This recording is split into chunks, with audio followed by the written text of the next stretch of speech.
जजेस, फिर 3 जजेस, फिर पूर्ण पीठ बैठी, सर्वोच्च न्यायालय की 5 जजेस बैठे और उसके बाद महीनों बहस चली और उसके बाद जो निर्णय आया तो उसमें बहन मायावती जी और बहुजन समाज पार्टी के हक में आया। इनकी सदस्यता रद्द करते हुए सर्वोच्च न्यायालय ने बहुत ही तीखी टिप्पणियां की और इस बात का खुलासा हो गया कि ये भारतीय जनता पार्टी इनकी सरकार बनवाने के लिए कितनी उतावली थी कि एक असंवैधानिक आदेश खुल करके पारित करने का काम किया। इसीलिए हम कहते हैं कि सिक्के के 2 पहलू हैं। समय समय पे ये खुलासा भी करते रहते हैं। अभी 2 दिन पहले की तस्वीर भी आप सबने देखी होगी। हमें तस्वीर, हमको चूंकि मैदान में, चुनाव के मैदान में चल रहे हैं, हम तो रैलियों में जा रहे हैं, हमको तो रुकने का समय नहीं मिल रहा कि अपने घर में जाएं और घर में रुके। हम तो पिछले 5-6 महीने से हम लोग चल ही रहे हैं, लेकिन हमें लोग भेजते रहते हैं। आजकल जो मोबाइल फोन है, व्हाट्सएप है, उसमें तो खबरें आ जाती है, फोटो भी आ जाती है। 2 दिन पहले, 3 दिन पहले की खबर, हमारे अल्पसंख्यक समाज के कुछ साथी जो हमारे, उन्होंने कहा देखिए आप जो कहते हैं उसका खुलासा फिर से हो गया। इस आरएसएस के मुखिया श्री भागवत जी और श्री मुलायम सिंह यादव जी दोनों एक साथ दिल्ली में एक सोफे में बैठ करके आनंद लेकर के एक दूसरे की आगे की रणनीति बनाने का काम वहां पर कर रहे थे कि कैसे आगे रणनीति बनाई जाए। और भारतीय जनता पार्टी के कमीना मंत्री, सेंटर के मंत्री लोग उनके सामने नतमस्तक थे। इस बात का खुलासा तो अखबारों में और मीडिया में सभी जगह ये दिखाने का काम हुआ और जिससे ये मालूम पड़ गया कि कौन किसकी बी टीम है और कौन किसका ए टीम है। ये तो दोनों ही ए टीम है, एक दूसरे के साथी हैं और एक साथ मिल करके काम करने का काम करते हैं। इसलिए इनसे सतर्क रहने की जरूरत है और इनसे उम्मीद आप क्या कर सकते हैं? दंगों फसाद के अलावा और कुछ नहीं कर सकते।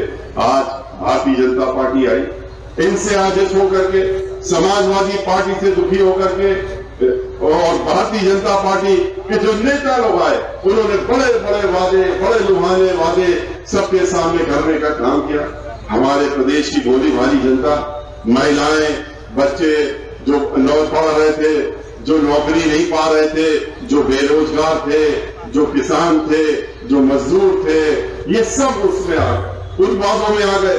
भूल गए कि एक वादा इन्होंने पहले करके दिखाया था और बाद में कहा वो जुमला है। 15 लाख रुपए हर एक के खाते में जमा करा रहे थे कि नहीं जमा करा रहे थे, आप ही बताइए। और फिर किसी एक के पैसे खाते में भी 15 लाख रुपया आया? नहीं आया। तो उसी तरह का वादा इन्होंने अपनी बात झड़ी लगा दी। और किस तरह से झड़ी लगा दी? इन्होंने महिलाओं से कहा कि आप लोग बहुत दुखी हैं, बहुत आतंकित हैं, बहुत आपके यहाँ दुराचार, बलात्कार सब हो रहा है, समाजवादी पार्टी इसको उखाड़ फेंकना है तो आप हमारे साथ में आ जाइए। महिलाओं ने वोट दे दिया, कहा कि हम आपकी गैस सस्ती कर देंगे, हम जो खाना पीने की सामग्री है उसको सस्ती कर देंगे, आप हमारे साथ में आ जाइए। महिलाओं ने इनका वोट दे दिया। उसके बाद क्या हुआ? आज के रोज क्या स्थिति है? इनकी खुद की रिपोर्ट है एनसीआरबी की, उसको पढ़ लीजिए। हर 2 घंटे में उत्तर प्रदेश में एक बलात्कार और 2 घंटे में दुराचार महिला के साथ में हो रहा। क्या इसी की सुरक्षा मांगी थी महिलाओं ने? क्या यही मांगा था इनसे? गैस के सिलेंडर दे दिया, उसके बाद क्या हुआ? 200 का सिलेंडर 1200 में पहुंचा दिया, डीजल का दाम 100 के पार करा दिया, पेट्रोल का दाम 110 के पार करा दिया। जब ये चीजें बढ़ती हैं तो हर चीज के दाम बढ़ जाते हैं और नतीजा क्या हुआ कि महिलाओं की इन्होंने रसोई ही बंद कराने की योजना पूरे प्रदेश में बनाने का काम किया। बहन मायावती जी थी, याद करिए उस समय बहन जब कानून का राज चलता था, किसी भी महिला को छोड़ी, कोई छोटी हमारी बेटियां भी जो थी, अगर उनको भी रात के 12 बजे घर से निकलने की जरूरत पड़ती थी, वो रुकती नहीं थी, हिचकिचाती नहीं थी, वो घर से निकल जाती थी। और ये इसलिए निडर होकर निकलती थी क्योंकि उनको ये मालूम था कि उनकी तरफ कोई गलत आंख उठा के देखने की हिम्मत भी नहीं कर सकता, क्योंकि उत्तर प्रदेश की मुखिया बहन मायावती है। और इसलिए जो किसी को नहीं बख्शती है, उन्होंने तो अपने ही मेंबर ऑफ पार्लियामेंट को नहीं छोड़ा, जिससे कि कानून अपने हाथ में ले लिया था। याद करिए 15 दिन पुरानी सरकार थी, 2007 में पूर्ण बहुमत की सरकार थी और मेंबर ऑफ पार्लियामेंट हमारे जो थे उन्होंने सोचा अब क्या, अब तो जो चाहो कर लो। उन्होंने गरीबों की झोपड़ियां कुछ उनके इलाके में थी, उनको उनके ऊपर बुलडोजर चलाने का काम किया, कब्जा करने के लिए। बहन मायावती जी ने उनको लखनऊ बुलाया, अपने निवास पे बुलाया। मैं तो वहां मौजूद था, इसलिए चश्मदीद गवाह हूं। उन्होंने बुला करके उनको घर में और फिर वहीं से हथकड़ी लगा करके और उनको जेल भिजवाने का काम किया और पूरे 5 साल तक उनको जेल में रखने का काम बहन मायावती जी ने किया। कौन करेगा? यहां तो कहते हैं आज की सरकार, समाजवादी पार्टी की सरकार, कुछ से बड़ा जुर्म कर लो, उनके अपने हैं तो उनके ऊपर हाथ नहीं डालना है। कह देते हैं इनको मत छुओ, इनके ऊपर इनकी तरफ देखने का काम भी नहीं करो। दूसरों को डराने धमकाने की बात करते हैं, कहते हैं बुलडोजर चला देंगे, हम रोक करके गोली मार देंगे, हम तो रोको और ठोको की नीति चलाते हैं। अरे अब रोकने ठोकने की नीति का वक्त गया, बुलडोजर का वक्त गया। अब तो सरकार के हाथ में, अब तो आम जनता के हाथ में बुलडोजर आ गया है और आम जनता के हाथ में अंगूठा आ गया है, बटन आ गई है। जो 1 महीने बाद चुनाव होने वाला है वो बटन दबा करके और इस सरकार के ऊपर बुलडोजर चलाने का काम अब की बार यहाँ की जनता करने वाली है और अपनी सरकार बनाने का काम करेगी और इनको बाहर भेजने का काम करेगी। जहां से भी आए हैं वहीं वापस भेजने का काम होगा। अगर उत्तराखंड जाए तो उत्तराखंड वापस भेजने की जनता पर मानेगी नहीं जब तक वापस नहीं भेज देगी और इनकी सरकार को उखाड़ के फेंकने का काम नहीं करेगी। आज भारतीय जनता पार्टी, इन्होंने वादा किया था किसानों से कि हम तुम्हारी आमदनी 2 गुनी कर देंगे, तुम हमको वोट दे दो। उन्होंने वोट दे दिया। उसके बाद क्या हुआ? आमदनी 2 गुनी तो छोड़िए, उनकी जमीन पर ही नीयत खराब हो गई। आमदनी 2 गुनी के नाम पे तो अभी जब चुनाव आ गया तो 1 महीने पहले पूरे 5 साल दाम नहीं बढ़ाए गन्ना के, 1 महीने पहले 25 रुपए की घोषणा करी है, जो कि मिलेगा कि नहीं मिलेगा इनकी सरकार के दौरान तो नहीं मिलने वाला। 25 रुपए की घोषणा की है, 5 रुपए सालाना। क्या यही 2 गुना करने की बात की थी बहन? और इसके पहले समाजवादी पार्टी ने 15 रुपए बढ़ाने का काम किया था। बहन मायावती जी ने तो कोई वादा नहीं किया किसानों से कि हम तुम्हारी आमदनी 2 गुनी कर देंगे। सिर्फ ये कहा था कि हम तुम्हारी हर तरीके से देखभाल करने काम करेंगे, क्योंकि गरीबों की तरह किसान भी उनके दिल में बसते हैं, इसलिए उनके बारे में भी दिन रात सोचने का काम बहन मायावती करती। लेकिन उन्होंने अपनी सरकार में 2007 से और 12 की सरकार में जहां 125 रुपए क्विंटल का दाम मिलता था गन्ने का, उन्होंने उसको 2 गुना करके 250 करने का काम बहन मायावती जी ने किया। ये वादा करते हैं, झूठे साबित होते हैं। बहन मायावती जी जो कहती हैं वो करके दिखाती हैं, और जो नहीं भी कहती हैं वो गरीबों के लिए, किसानों के लिए, मजदूरों के लिए, महिलाओं के लिए, आम जनता के लिए वो करने का काम करती हैं। यही इनमें और उनमें फर्क है। इन्होंने किसानों से कहा कि हम तुम्हें 2 गुना करेंगे, वो तो नहीं किया, लेकिन उनकी जमीन पर नियत रख गई, जमीन पे नियत आ गई। और क्यों आ गई? क्योंकि इनके जो उद्योगपति हैं कुछ, जिन्होंने पूरे देश को लूट लिया है, जिनके हाथों में इन्होंने पूरे देश को बेचने का काम कर दिया धीरे धीरे, जिनके हाथों में चाहे रेलवे हो, चाहे तेल की कंपनियां हो, चाहे रेल कंपनी हो, चाहे बिजली बनाने की कंपनी हो, चाहे लाइफ इंश्योरेंस कॉर्पोरेशन हो, और चाहे अब तो बैंकें हो, इन्होंने सब का सब उनके हाथों में बेचने का काम किया। कोई चीज नहीं छोड़ी। और जब बेच दिया सब, तो उन्होंने कहा कि हमारे पास एक चीज और चाहिए। क्या चाहिए? फिर चुनाव आ गए, फिर चंदा ले लो, लेकिन एक चीज और दिला दो। और क्या दिला दो? हमको जमीन चाहिए, किसानों की जमीन चाहिए। उसकी तरफ उनकी निगाह घूम गई, और इसीलिए ऐसे 3 काले कानून बनाए, ऐसे कानून बनाए जिसके तहत में किसान को मजबूरन अपनी जमीन का पट्टा उनको देना पड़े, और दोबारा ठेकेदारी में उनको अपना पट्टा दे करके अपनी खेती करनी पड़े। और वो अच्छी तरीके से किसान जान गए कि एक बार ये जमीन उद्योगपतियों के हाथ में चली गई तो ये दोबारा हमारे जीवन में वापस आने वाली नहीं। उन्होंने पूरे प्रदेश में नहीं, पूरे देश में आंदोलन किया, 15 महीने तक आंदोलनरत रहे, लेकिन इनके ऊपर कोई फर्क नहीं पड़ा। इन्होंने तो 4 किसानों को अपनी गाड़ी के नीचे कुचल करके, दबा करके मारने का काम किया, और आधे दर्जन से ज्यादा लोग तो वहां गंभीर रूप से घायल हैं। मैं तो स्वयं गया था वहां पर और देखा मैंने किस उनकी तरफ देखने का काम भी नहीं कर। और अब तो जब खुलासा हो गया कि सोची समझी षड्यंत्र के साथ में इन्होंने उनको दबा करके मारने का काम किया था, तो उसके बाद मीडिया का कॉलर पड़ने लगे, मीडिया को गाली देने लगे, लेकिन पद से इस्तीफा नहीं दिया, न इस्तीफा लेने कानून वापस हुआ था। उसी दिन कह दिया था, 2-3 और नेताओं ने कह दिया था कि ये कानून तो अभी वापस लिया हमने, काला कानून, लेकिन इसके बारे में फिर से सोचना पड़ेगा।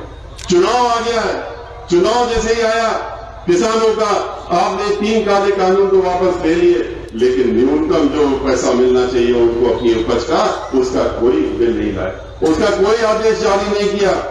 जो उनके ऊपर मुकदमे चल रहे हैं वो अभी भी चल रहे हैं, कह दिया कि वापस लेंगे, वो अभी भी चल रहे हैं।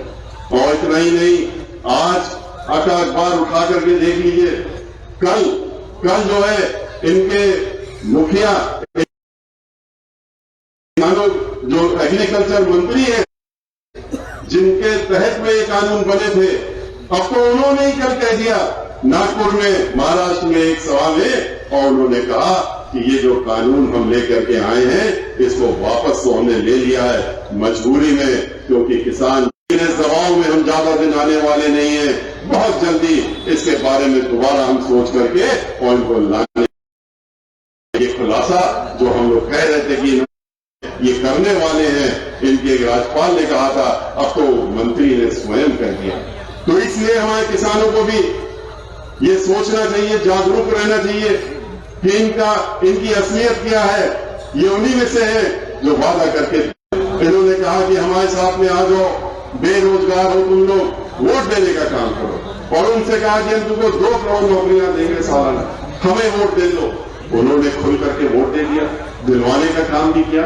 उसके बाद क्या हुआ, 4.5 वर्षों तक वो धक्के खाते रहे, एक भी नौकरी नहीं मिली, बल्कि 2 करोड़ से ज्यादा नौकरियां इन्होंने तो छीनने का काम किया, क्योंकि धीरे धीरे जहां सरकारी नौकरियां थी उन उपक्रमों को इन्होंने इन निजी हाथों में जब बेच दिया तो नौकरी अपने आप खत्म हो गई, आगे की नौकरियां बंद हो गई, रिजर्वेशन अपने आप खत्म हो गया। कोई रिजर्वेशन, जब नौकरी नहीं रहेगी तो रिजर्वेशन किस बात का, एक नया तरीका निकाला इस आरक्षण को खत्म करने का। ये भारतीय जनता पार्टी ने एक नई खोज करके सब चीजें प्राइवेट हाथों में देने का काम किया। बैंकों की नौकरी, रेलवे की नौकरी, बिजली घर की नौकरी, नगर निगम, एनडीए, जितनी भी उपक्रम है, चाहे पीडब्ल्यूडी हो, चाहे इरिगेशन डिपार्टमेंट हो, चाहे जल निगम हो, ये सब के सब ठेकेदारी में किसी को नौकरी नहीं देंगे।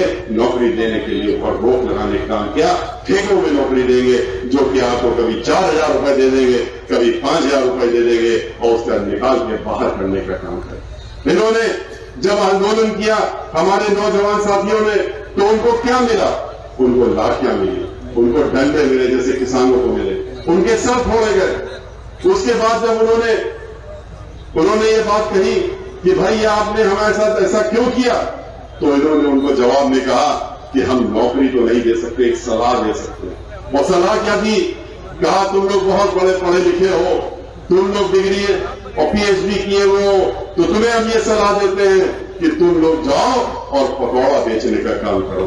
तुम लोग पकौड़ा बेचो, पकौड़ा बेचना, ठेला लगाना, खुंचा लगाना, ये सब चीजें जो है हमारी पार्टी बहुजन समाज पार्टी इसको जो है बुरा नहीं मानती, क्योंकि हमारी पार्टी ही गरीबों के लिए, हमारी पार्टी मिशन है, और पार्टी बाद में, पॉलिटिकल पार्टी बाद में है, और हमारी पार्टी जो है उसके लिए, इनके लिए दिन रात 24 घंटे पार्टी, पूरी पार्टी लगी रहती है। हमारी पार्टी की मुखिया और नेता भी लगे रहते हैं, इन्हीं के बारे में सोचने का काम करते हैं। लेकिन इनकी तरह से धोखा नहीं देने का काम, कि हम तो कह रहे हैं नौकरी देंगे, और नौकरी देने की जगह अब हम सलाह दे रहे हैं कि तुम बहुत पढ़े लिखे हो, इससे अच्छा पकौड़ा बेचोगे, इसलिए तुम पकौड़ा बेचने का काम। ये वो लोग हैं जो कि चेहरे में कुछ और रखते हैं, अंदर कुछ और होता है। ये धर्म का चेहरा आपके सामने रख लेंगे, धर्म का चेहरा, धर्म के ठेकेदार बन जाएंगे अचानक से, और ठेकेदार बनने के बाद आपके पास धर्म के नाम पे वोट मांगने का काम करेंगे। हमने तो इनका धर्म का चेहरा 23 जुलाई को अयोध्या में ही जाके खोलने का काम किया था और हटाने का काम कर दिया था। 2 वर्षों से सर्वोच्च न्यायालय का निर्णय आ चुका था राम जन्मभूमि के बारे में, लेकिन पैसा इकट्ठा करते जा रहे हैं, लाखों करोड़ रुपया इकट्ठा कर रहा पूरे देश और विदेश से लेकर के मंदिर के नाम पे, और सरकारी धन में अपने पास निकाल के रख लिया लाखों। कहां गया वो रुपया? हम तो वहां गए थे, पूरी अयोध्या नगरी घूमे, मंदिर भी गए।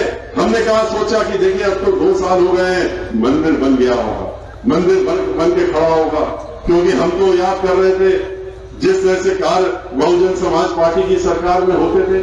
मानवर काशीराम जी और डॉक्टर भीमराव अम्बेडकर के स्मारक सबने देखे हैं, पूरे देश ही ने विश्व में सबसे बड़े अगर स्मारक है तो ये दोनों स्मारक बने हैं, जो लखनऊ में भी और नोएडा में बनाए, और 2 साल में शुरुआत करके और बनाने का काम और पब्लिक को देने का काम बहन मायावती जी ने किया। लेकिन यहां तो 2 साल में वहां कुछ मिट्टी के अलावा कुछ दिखाई नहीं। न्यू खोदना, न्यू बनना तो छोड़िए, अभी तो फावड़ा भी चलाना शुरू नहीं किया था। और पैसा कहां जा रहा है? क्या सिर्फ पैसा इकट्ठा करते हैं आप राम के नाम पे अपनी पार्टी के लिए, चुनाव लड़ने के लिए? राम को भी आपने वोट की चीज बना दी, उनको भी आपने भगवान राम को एक वोट की वस्तु बना दी, और बनते हैं ठेकेदार, कहते हैं हम ही इनका ठेका लिए हुए। भगवान राम का नाम तो लेंगे, कभी सीता का नाम नहीं लेते। कभी ध्यान से आप लोग सोचिए, सुनिए, कभी भी इनके किसी या नारे में भी या संबोधन में सीता का नाम आपको नहीं सुनाई देगा, क्योंकि महिलाओं के बारे में इनकी सोच कुछ अलग है, और इसीलिए खाली राम का नाम लेते हैं, जबकि ये जानते हैं कि बिना सीता राम कुछ नहीं है, राम बिना सीता कुछ नहीं। हम लोग जब किसी से मिलते हैं, हम लोग किसी से बातचीत करते हैं, तो हम लोग जो है सीताराम कहते हैं, सीताराम करके अभिवादन करते हैं, लेकिन ये चिढ़ जाते हैं जब हम ये कहते हैं, तो ये चिढ़ जाते हैं, कहते हैं सीता का नाम करिए। बहन मायावती जी ने, बहुजन समाज पार्टी ने सभी लोगों के आस्था के स्थानों का उन्होंने संपूर्ण उन्होंने उसका विकास करने का काम किया। कभी वोट के नाम पे ढपली नहीं बजाई। अयोध्या में चले जाइए, आज आप हजारों करोड़ रुपया बजट निकाला इन्होंने, अब की बार भी निकाला, पिछली बार भी निकाला। श्री उमाशंकर जी सिंह जी और श्री आजाद जी यहाँ मौजूद हैं, इन लोगों ने देखा किस तरह से बजट, हर बार बजट अयोध्या के नाम से। पर अयोध्या में जाकर के जब आप सड़कों में घूमेंगे तो पूरे प्रदेश का जो सबसे खराब जिला भी होगा, उससे ज्यादा खराब हालत अयोध्या की आपको नजर आएगी, क्योंकि इन्होंने धोखा देने का काम किया और कुछ नहीं करने का काम किया। वहां पर जो कुछ भी है, अगर है भी, तो वो बहुजन समाज पार्टी की सरकार में जो काम हुए थे वही है। चाहे वो परिक्रमा का स्थल जो कि सड़क है उसका चौड़ीकरण हो, चाहे पूरे अयोध्या में सीवर लाइन बिछाने का काम और पानी की लाइन बिछाने का काम वो बहन मायावती जी ने कराने का काम किया। सरयू नदी के तट में जो बना है वो भी बहन मायावती जी ने बनाने का काम किया था, और अयोध्या में एक बिजली घर भी देने का काम बहन मायावती जी ने किया। लेकिन जिस तरह से वृंदावन में 550 करोड़ रुपए खर्च करके समग्र विकास बहन मायावती जी ने किया, और बिठूर में जहां सीता जी जाकर रही थी, जहां पर उनको और लव कुश के साथ में रही थी, जा करके देखिए बहन मायावती जी ने वहां करोड़ों रुपए खर्च करके, 150 करोड़ रुपए खर्च करके, क्योंकि वो योजना हमारे हाथों में थी, और करके समग्र विकास वहां वाल्मीकि आश्रम, वाल्मीकि की कुटिया और सीता रसोई, ये सब बनाने का काम और वहां हर चीज देने का काम बहन मायावती जी ने करने का काम। लेकिन वोट धर्म के नाम पे नहीं, ये क्या करते हैं, खाली धर्म के नाम पे वोट मांगते हैं और विज्ञापनों से अपने को कहते हैं बहुत उपयोगी है। कैसे उपयोगी है, कहां दिखते हैं उपयोगी, कौन सी जगह उपयोगी दिख रहे हैं, सिवाय अपने अखबारों में जिसमें कि अपना फोटो दिखाते हैं, हर पन्ने में फोटो दिखा करके और डराते हैं, क्योंकि ये हम नहीं कह रहे तो खुद कहते हैं हमारा चेहरा देख करके और डर जाओ, समझ जाओ तुम्हें भयभीत होना चाहिए। अगर भयभीत नहीं हो तो तैयार रहो रोको ठोको की नींद पे, जिसमें कि 100 से ज्यादा ब्राह्मणों की हत्या इनकाउंटर हो गए, 500 से ज्यादा ब्राह्मणों के लोग मार दिए गए, और कितने दलित समाज के लोग कितने उत्पीड़ित हुए, मारे गए, ये सभी को मालूम। तो ये खाली अपने जो इनके विज्ञापन होते हैं जिसमें ये 300 करोड़ रुपया महीना खर्चा करते हैं अपने ऊपर अपना चेहरा दिखाने के लिए, लोगों को डराने के लिए, लोगों के अंदर दहशत फैलाने के लिए, हर पन्ने में अपना चेहरा दिखाएंगे, हर पन्ने में विज्ञापन होगा। और आपको भी मालूम है कि एक पन्ने का विज्ञापन 50 लाख से ऊपर खर्च होता है। तो 10 पन्नों में अगर एक अखबार में पूरे प्रदेश में है, तो अब तो इनका बजट जो 300 करोड़ रुपए का महीने का था, वो बढ़ करके 500 करोड़ रुपए हो गया। 3600 करोड़ रुपए एक साल में अपने ऊपर खाली चेहरा दिखाने के लिए और दिखाने के लिए कि हम कागज में कितने उपयोगी है।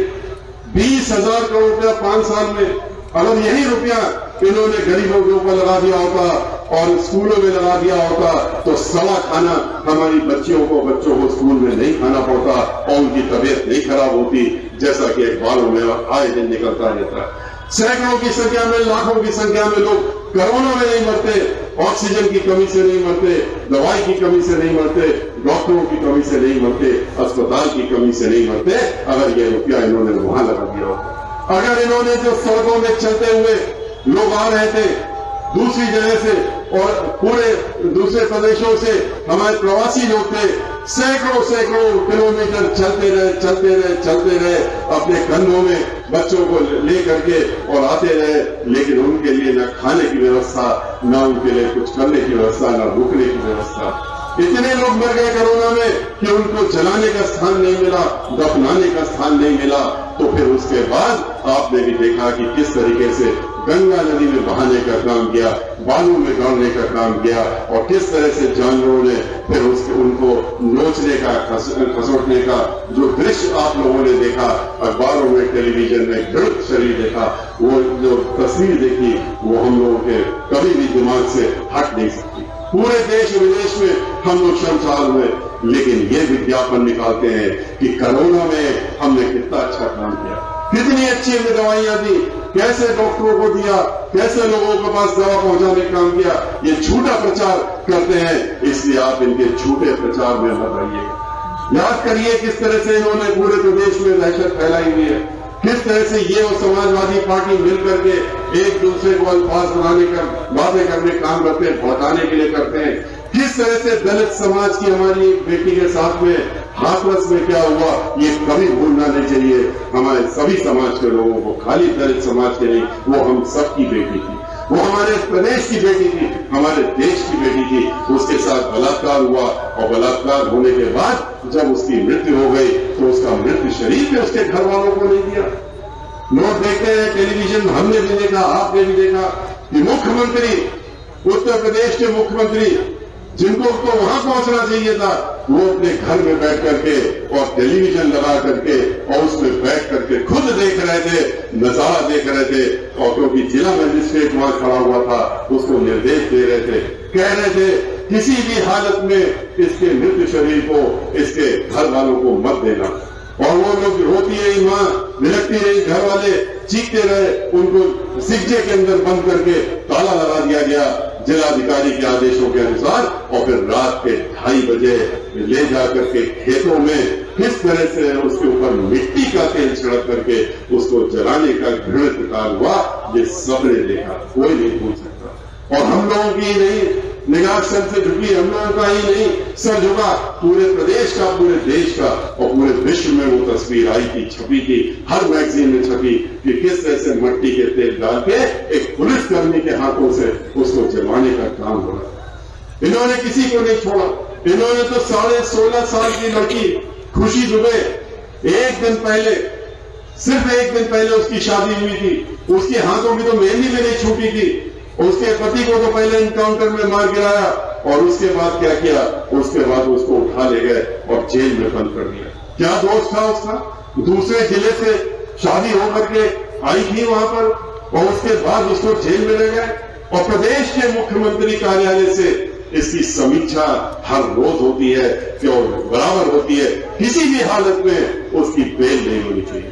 सभी को निर्देश है, चाहे झूठे कागज बनाने पड़े, झूठे बयान कराने पड़े, लेकिन वो जेल से बाहर लड़की नहीं निकलनी चाहिए। 16.5 साल की लड़की और उसके साथ में घर की 2 महिलाएं, वो भी जेल में बंद है 1.5 साल से, जिनके साथ में एक 6 साल की लड़की और 3 साल का बच्चा, लड़का, वो भी जेल में बंद। इस तरह की सरकार हमको मिली है, जहां पर कि अभी हाथरस में ही जानता हुआ भीभत्स कांड हुआ था, वहां पर रेणु शर्मा नाम की लड़की, उसका क्या दोष था? वो एक राजनीतिक महिला थी और उसके बाद सिर्फ भारतीय जनता पार्टी के लोग नाराज हो गए और फिर ब्राह्मण समाज की भी, जिस तरह से ब्राह्मण समाज की खुशी दुबे क्यों ब्राह्मण समाज की है, अगर ब्राह्मण समाज की है तो उसको तो ठिकाने लगाने, इसको तो प्रताड़ित करना ही। 500 लोग मर गए, 100 एनकाउंटर हो गए, अभी भी जी नहीं भरा। ये सोचते हैं कि ब्राह्मण समाज के लोग दहशत में आ जाएंगे। रेणु शर्मा के साथ में भी इसी तरह का काम किया। वो तो पूर्व ब्लॉक प्रमुख थी वहां की, उसके बाद उसको फर्जी मुकदमे में जेल में भेज दिया। जेल में बंद करने के बाद उसको उसकी बेल न होने पाए, उसी तरह से खुशी दुबे की तरह पूरी कोशिश हुई, लेकिन उसकी बेल हो गई। कुछ था ही नहीं उसके खिलाफ। उसकी बेल जो हो गई, 15 दिन तक उसको जेल से बाहर नहीं आने दिया। उसको बेल के बाद भी जेल में रखा, और कब आने दिया, जब उसकी मृत्यु हो गई और उसका मृत्यु शरीर ही जेल से बाहर आने दिया, उसको जिंदा बाहर आने नहीं दिया। जो कि सोच इनकी खुशी दुबे के लिए भी। कितना विरोध है, कितनी नाराजगी है ब्राह्मण समाज से। ये भारतीय जनता पार्टी और ये इनके मुखिया, क्या ऐसा ब्राह्मण समाज है क्या जो आप उनके पीछे दलित समाज की तरह अल्पसंख्यक समाज को डराने धमकाने के साथ साथ में ब्राह्मण समाज को आप कहते हैं इनको हमें सबक सिखाना है, और ऐसा सबक सिखाना है कि ये प्रदेश छोड़ दें। वो भूल गए कि उत्तर प्रदेश में 14 से 16% ब्राह्मण समाज के लोग हैं, और 14 से 16% 25 करोड़ में उनको एक दिन बैठ करके हिसाब लगा लेना चाहिए कि कितने करोड़ होते हैं, गिनती गिन ले। अगर 5 करोड़ दलित समाज के लोग हैं तो 3 से 4 करोड़ जो है ये ब्राह्मण समाज के लोग भी हैं। किसको किसको प्रदेश से बाहर भेजोगे? अब प्रदेश से बाहर भेजने का समय खत्म। दलित समाज के लोग जो कि 24% हैं, ब्राह्मण समाज के लोग जो 14 से 16% हैं, जिनके साथ में पहले से ही अल्पसंख्यक वर्ग के लोग और जिनके साथ में पिछड़ा वर्ग के लोग पहले से ही उनके साथ में जुड़े हुए हैं और एक साथ इकट्ठे हैं, हिसाब लगाने ये इकट्ठा हो गए तो इनको कोई रोक नहीं सकता।